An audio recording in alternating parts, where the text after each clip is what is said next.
उत्तराखंड के लिए 12 जुलाई का दिन बेहद खास रहा। सरकार की जानिब से यूनिफॉर्म सिविल कोड की पूरी रिपोर्ट आम कर दी गई। देहरादून में यूनिफॉर्म सिविल कोड को लेकर साबिक चीफ सेक्रेटरी शत्रुघ्न सिंह ने प्रेस कॉन्फ्रेंस की। उन्होंने कहा कि यूनिफॉर्म सिविल कोड की पूरी रिपोर्ट को मंजर आम कर दिया गया है। सीएम पुष्कर सिंह धामी ने कहा कि अक्टूबर से रियासत में इस कानून को नाफिज कर दिया जाएगा।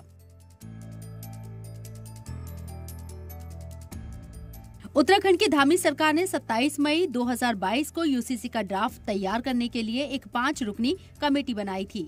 रिटायर्ड जस्टिस रंजना देसाई की सदारत में कमेटी बनाई गई थी। कमेटी ने 43 पब्लिक डायलॉग और अलग अलग जराये से 2,33,000 लोगों से यूसीसी के लिए सुझाव लिए थे। इसके बाद 2 फरवरी 2024 को कमेटी ने सरकार को यूसीसी की रिपोर्ट सौंपी।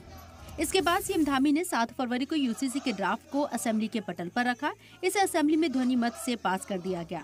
इसके बाद उत्तराखंड आजादी के बाद यूसीसी को लागू करने वाली मुल्क की पहली रियासत बन गई।